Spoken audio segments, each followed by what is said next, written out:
Welcome to the Diana Falzone Show. I am Diana Falzone, if you haven't guessed already. I'm so excited to be here today, as I am every Thursday at 11 a.m. Eastern Time. I'm happy you've joined me. Here we discuss two very important things: love and relationships. And sometimes we even discuss sex. But, here nor there, I'm very excited today because we are waiting for a special guest, a friend of mine, Chip Rowe. Chip Rowe is an editor at Playboy magazine, and I'm sure many of you are very familiar with Playboy. It's been around for, I think, over 55 years, if you can imagine that Hugh Hefner is even that old, and that he has 3 hot blonde girlfriends. It's very interesting when you really look at it. The Playboy has such a history and so much to learn from it. So Chip wrote a new book about the Playboy advice column, which has been around since the beginning of Playboy's history, and he's going to tell us the kinds of questions that people write about. Apparently, the column talks about everything from automotive repair to fashion to sex and relationships and beyond.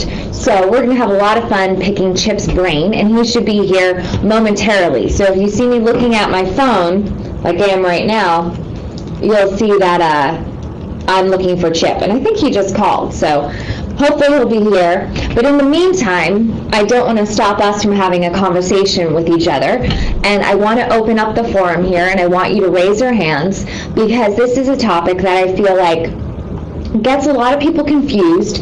It's new for our day and age. A lot of people are opting for this instead of going into marriages. It's kind of like the next best thing. It's playing house. If you haven't guessed it already, it's living together. When do you do it? When do you decide that it's the right time? How do you approach the topic? And when are you actually ready? How do you tell those things? So I'm opening up the floor to you out there to raise your hands. I want to see them, please, and ask me questions about it, or tell me what your situation was like, your horror stories, your success stories. I want to hear them all so we can kind of weigh what is the best way to go about this. Now, you are watching the Diana Falzone Show, and we're talking about living together.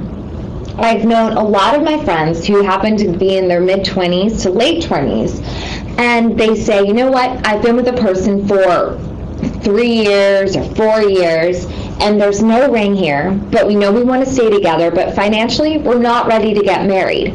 However, because rent is so expensive and so high, we want to live together.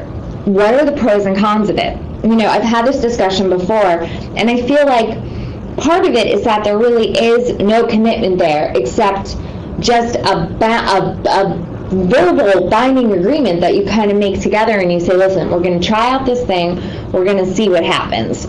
So you are definitely going to have to weigh your pros and cons when you are thinking about living with someone.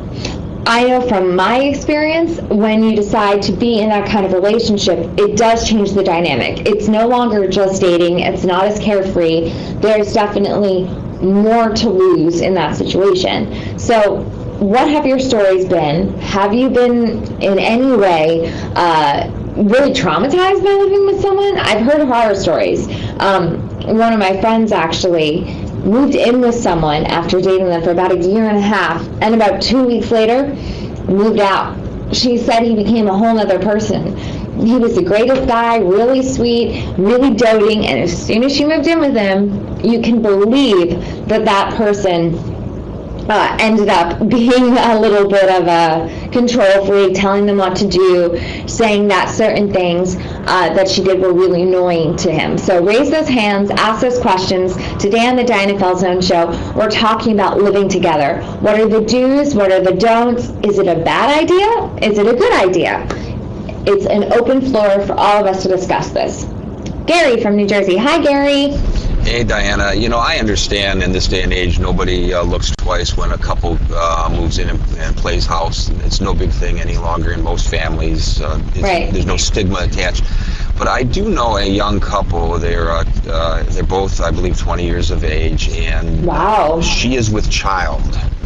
Ooh. Even though she is pregnant, they are house hunting, but they are not planning on getting married. And And I was wondering what you thought about when there's a child involved, whether that's really such a good thing. You know, what I think that's interesting is they're kind of giving themselves an out. Sometimes when a couple that is that young and having a child, they're doing the right thing by going in and trying to build a foundation. But, you know, in the olden days, people would say, we're having a child, I'm going to do the honorable thing and I'm going to marry the woman. That's very old-fashioned, perhaps. And you have to think that if they chose to be together and actually conceive a child, that if it was more than a one-night stand but an actual relationship, I think it's only fair to the child to have a steady foundation. I don't know what partner is saying, you know, they're not ready for the commitment, but a child is a huge commitment. So if you're not ready to get married, I mean, you have a kid. I think that the only step would be giving that kid a mom and a dad who are going to be bound together. So I hope that answered that question, but it does seem a little bit interesting. Guys, we are going to put a halt on this conversation because we have our very special guest, Chip Rowe from Playboy. He's going to be talking about his new book about advice columns. So Chip, is Chip with us? Hi Chip, how are you? Welcome. Good to see you. Sit down. Thanks for coming in. Sure, thanks for having me. Of course. We're just going to give you a little second to catch your breath. All that advice giving, I get really excited and start to sweat. So Chip Rowe is an editor. Are you a senior editor? Senior editor, yeah. Senior editor at Playboy, and you've written this great book called Dear Playboy Advisor. And the Playboy Advisor has been a section in the magazine for pretty much since its 1960 it Wow. started. Yeah. It's questions from men and women to the advice column of Playboy magazine. Now this is definitely a thick book. Yeah, this is the last, it's about 800 questions from the last 10 years. Wow.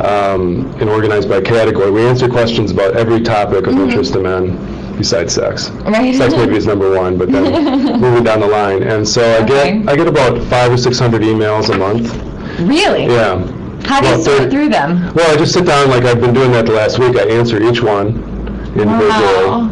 And so I've been kind of going through them every day, answering them. And about 30% are from women, which is always great. And usually it's women either pick up a copy of the magazine that their boyfriend or husband has read, and they see something that disagrees, right, and they write in and say, this is my experience. Oh my goodness. Like if you just look at the contents of this, you have everything from affairs to anal to automotive, cigars, cooking, desire, etiquette, the female body, kink, the married life, paying for it, positions, threesomes, tips and tricks. Oh my God. And we're kind of turned on just having you read those. Oh God.